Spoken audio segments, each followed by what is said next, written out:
एक वर्ड के हजारों मीनिंग होते हैं। कोई एक वर्ड लिखा है, समझ लो क्या, कोई भी एक वर्ड अगर लिखा, कोई भी अगर एक वर्ड लिखा है,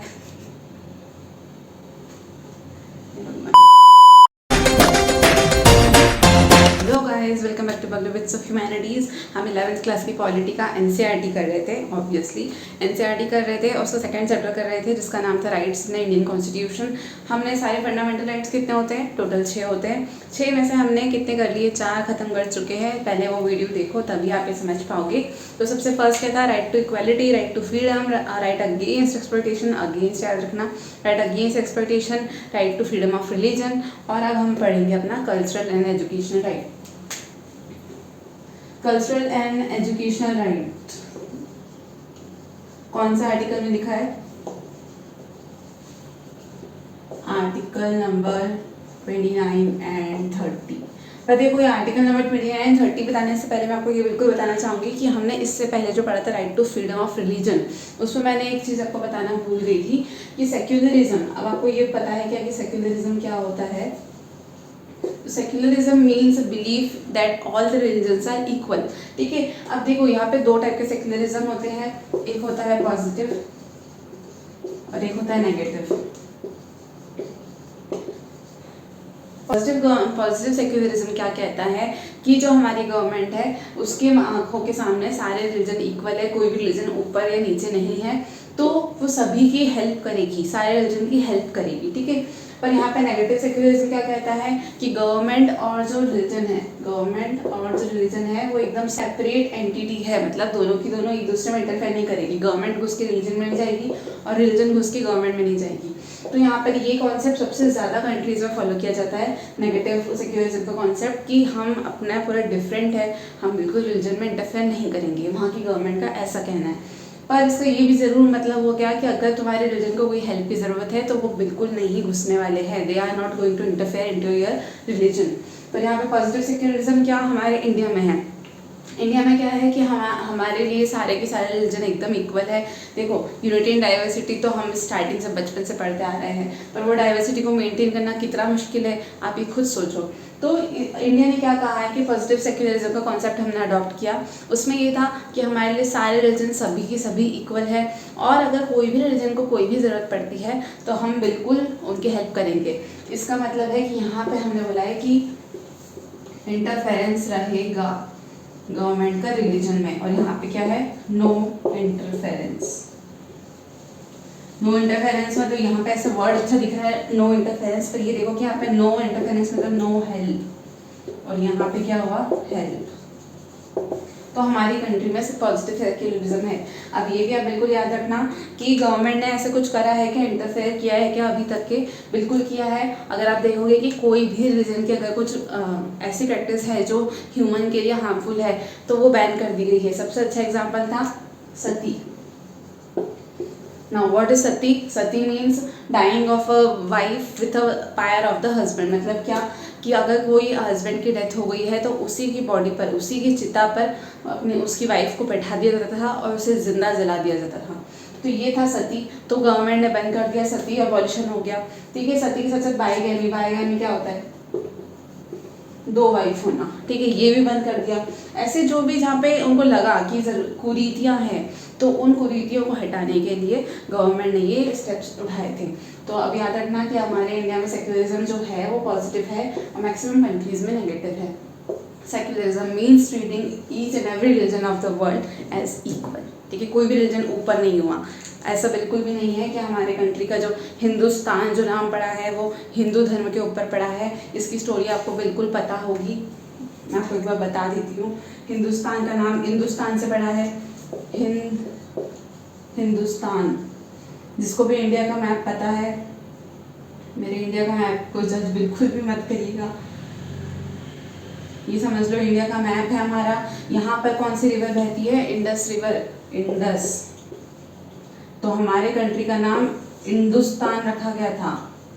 पर प्रोनाउंसिएशन आपको पता है कि जो ब्रिटिशर्स है उनका प्रोनाउंसिएशन डिफरेंट रहता है। वो इंद को हिंद बोल दिए, उन्होंने हिंद कहा तो ये नाम पड़ गया हिंदुस्तान। यहाँ पे बिल्कुल भी रिलीजन से कोई इंटरफेरेंस नहीं था कि हिंदुओं का जो देश है वो हिंदुस्तान है, ऐसा नहीं है। ये जो नाम पड़ा है वो इंडस रिवर के बेसिस पे पड़ा है। तो आप बिल्कुल ऐसा मत सोचिएगा कि हमारा ऑफिशियल रिलीजन क्या है, हिंदू रिलीजन है, बिल्कुल नहीं है। याद रखिएगा टोटल जो हिंदी बोलने वाले जो लोग हैं वो 40% ही है। और हिंदू रिलीजन की बात नहीं है, यहाँ पे कोई भी रिलीजन की बात नहीं करी गई है। हमारा जो ऑफिशियल रिलीजन है वो कोई भी नहीं है हमारे लिए। सारे no, India has no official religion, India treats every religion equally. और यहाँ पे मैं बात कर रही थी ऐसे जिन लोगों को लगता है कि हिंदी हमारी नेशनल लैंग्वेज है, तो बिल्कुल भी नेशनल लैंग्वेज नहीं है, हमारी कोई नेशनल लैंग्वेज नहीं है। ऑफिशियल लैंग्वेज ज़रूर हिंदी और इंग्लिश है, पर हमारी नेशनल लैंग्वेज कोई नहीं रखी गई है, क्योंकि याद रखना कि हिंदी सिर्फ 40% लोग ही कहते हैं। तो ये आपको कुछ फैक्ट्स याद रखने थे। अब हम अपने आ जाते हैं अपने कल्चरल एंड एजुकेशनल राइट्स पर, आर्टिकल 29 और 30। तो ये क्या कहता है, चलो फटाफट देख लेते हैं।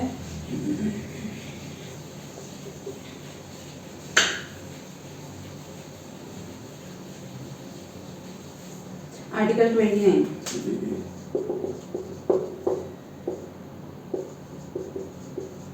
Protect cultural linguistic minorities,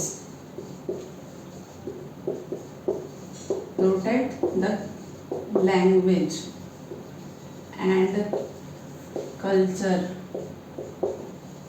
of linguistic minorities। ठीक है, ऑफ माइनॉरिटीज होगा ये। तो देखो, protect the language and culture of minorities. अब यहाँ पर माइनॉरिटीज़ याद रखना दो टाइप की होती है। कल्चरल माइनॉरिटी होती है जिनकी कल्चर या ट्रेडिशन बहुत ही कम बचे हैं। एक लिंग्विस्टिक होती है। लिंग्विस्टिक मतलब क्या, जो लैंग्वेज के बेसिस पे होती है, जो बहुत ही कम लैंग्वेज बोली जाती है, उन लोगों को कहते हैं लिंग्विस्टिक माइनॉरिटी में आते हैं।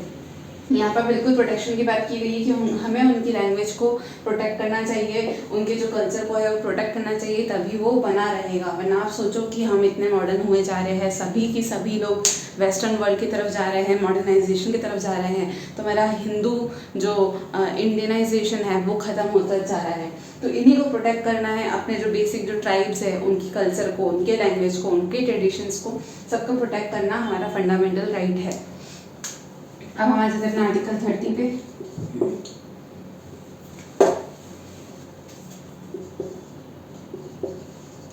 Right of minorities to establish their educational institutions.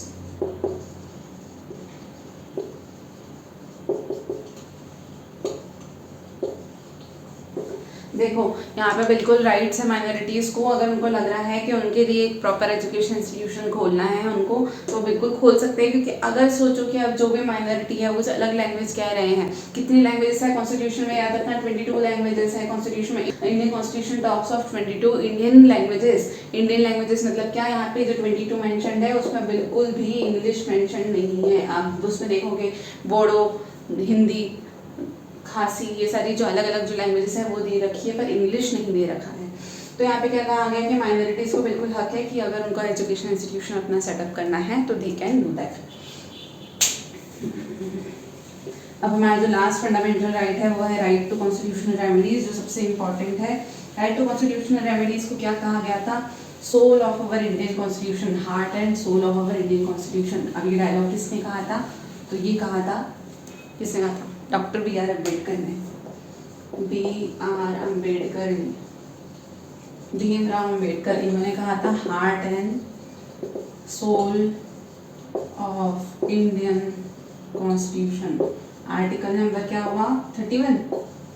Article क्या हुआ, 31 नहीं, आर्टिकल 32। 31 क्या था हमारा, हमने अभी पढ़ा था, पहले के लेक्चर्स देख के आओ पहले। तो आर्टिकल 31 क्या था, राइट टू प्रॉपर्टी, जो डिलीट हो गया था। Right to property has been deleted by 44th constitutional amendment act 1978 and has been made as a legal right under article 300 clause A. तो हम आर्टिकल 31 नहीं 32 की बात कर रहे हैं। Where Ambedkar said that heart and soul of the Indian Constitution is article number 32, which deals with right to constitutional remedies. Constitutional remedies मतलब क्या, कि अगर कॉन्स्टिट्यूशन में कुछ, जैसे देखो अगर कोई एक वर्ड है, एक वर्ड के हज़ारों मीनिंग होते हैं, कोई एक वर्ड लिखा है तो उसके हज़ारों मीनिंग होते हैं, उस एक वर्ड को किसी दूसरे ने इस मीनिंग से लिया, किसी तीसरे ने इस मीनिंग से लिया, तो यहाँ पे इन दोनों के बीच में कॉन्फ्लिक्ट बिल्कुल हो सकते हैं। तो अगर कॉन्स्टिट्यूशन में कुछ ऐसा है जो समझ नहीं आ रहा है, जिसको क्लैरिटी की ज़रूरत है, तो ये काम किसका है कि ये अपना एक फंडामेंटल राइट है, मतलब right to protect our constitution is also fundamental right, ठीक है। तो यहाँ पे यही बात कही गई है कि अगर कॉन्स्टिट्यूशन में कुछ भी ऐसी चीज़ें होती है तो उसको कौन सॉल्व करेगा। आर्टिकल 32 में सारी चीज़ें दे रखी है। सिर्फ और सिर्फ राइट्स बनाना, लॉज बनाना काफ़ी नहीं होता है, there proper implementation is very necessary. तो इसी की बात कही गई है। अब देखो यहाँ पर कॉन्स्टिट्यूशनल रेमेडीज़ में आपको कुछ बातें याद रखनी है। रिट्स के बारे में पढ़ेंगे, रिट्स क्या होते हैं ज़रूर देखते हैं।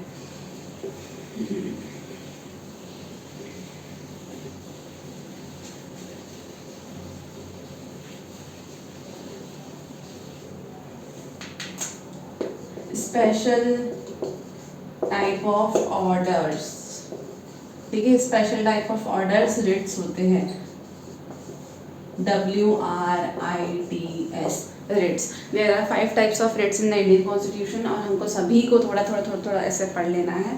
तो पढ़ते हैं। फर्स्ट है हमारा mandamus, quo warranto, certiorari, prohibition,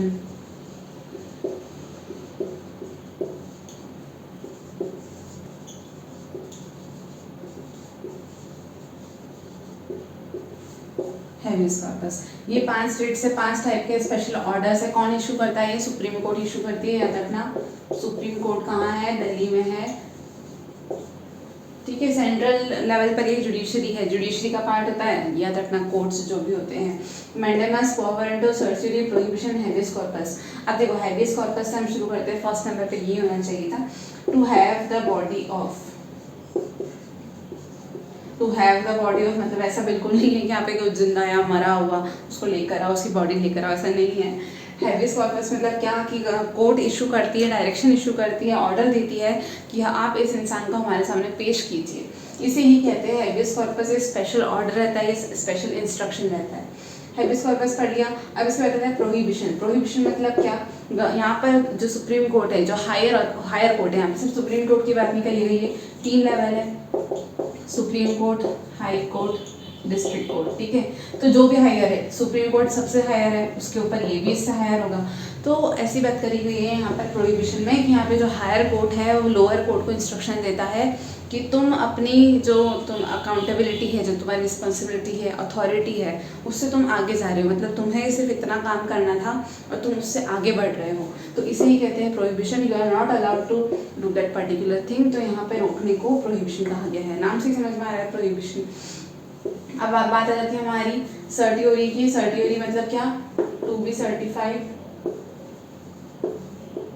यहाँ पे सर्टियोरी क्या कहता है कि जो हायर कोर्ट होती है वो लोअर कोर्ट को ऑर्डर देती है कि भाई तुम्हारे पास कुछ काम पड़ा हुआ है, पेंडिंग हुआ है, उसको तुम हमारी तरफ ट्रांसफ़र कर दो, तुमसे नहीं हो पा रहा है, तो तुम उस जो भी पेंडिंग जो केसेस हैं उनको आप मुझे अपने हायर अथॉरिटी पे ट्रांसफ़र करो। इसे कहते हैं सर्टियोरी। क्वो वारंटो याद करना बहुत अच्छा ईजी है। क्वो मतलब कैसे, मतलब क्वेश्चन पूछना, ठीक है, क्वेश्चन से याद रखना। तो क्वो वारंटो मतलब यहाँ पे जो कोर्ट है वो पूछती है कि तुमने किस हक से ये चीज़ करी, तुम अपना बताओ कैसे करा तुमने, ये क्या तुमको दिमाग में आया कि तुमने ये चीज़ अपने हाथ में ले ली। तो क्वो वारंटो मतलब यही होता है कि वो ऑर्डर देते हैं कि तुम मुझे रीज़न बताओ। मैंडेमस, मैंडेमस को मैम से याद रखना। मैम लोग क्या करती है? डांटती है। मैम लोग डांटने का काम करती है, समझाने का काम करती है। ऐसा सभी लोगों के साथ नहीं है, पर मैक्सिमम वो यही चाहती है। मैम लोग क्या कहती है, मैंडेमस क्या कहती है कि हमने तुम्हें जो काम की दिया है वो हुआ या नहीं हुआ अभी तक है। वो ऑर्डर देती है, ऑर्डर देती है कि जो तुमने काम नहीं किया है वो करो। तो यहाँ पे क्या होता है? कोर्ट ऑर्डर देता है कि you are responsible to do this thing, so you have to perform this, do this as soon as possible. तो ये थे हमारे सारे रिट्स और यहाँ पर अपना ख़त्म होता है आर्टिकल 32। हमारे आपके कोर्स में 33, 34, 35 नहीं है क्योंकि फंडामेंटल राइट्स 12 to 35 थे। हमने 12, 13 डिस्कस कर लिया था। 33, 34, 35 मार्शल लॉ वगैरह से, इमरजेंसी से, इन सब से रिलेटेड है, वो आपके कोर्स में नहीं है। अब हमारे जो लेक्चर आएंगे अब इसके बाद देखो आपको दे रखा है DPSP जो होता है directive principle of state policy, और होता है फंडामेंटल ड्यूटीज़, ये भी है, और एक है छोटा सा portion basic structure of the constitution. तो हम ऐसा करेंगे, basic structure of fundamental duties बहुत छोटा पोर्शन है, पहले ये करेंगे फिर उसके बाद हम DPSP पे आएंगे। तो आप प्लीज़ देखते रहिए, बहुत अच्छे से समझाया है, बहुत ईजी लैंग्वेज में समझाया है, आपको समझ में आ जाएगा। तब तक के लिए बाय बाय, सब्सक्राइब कर दो।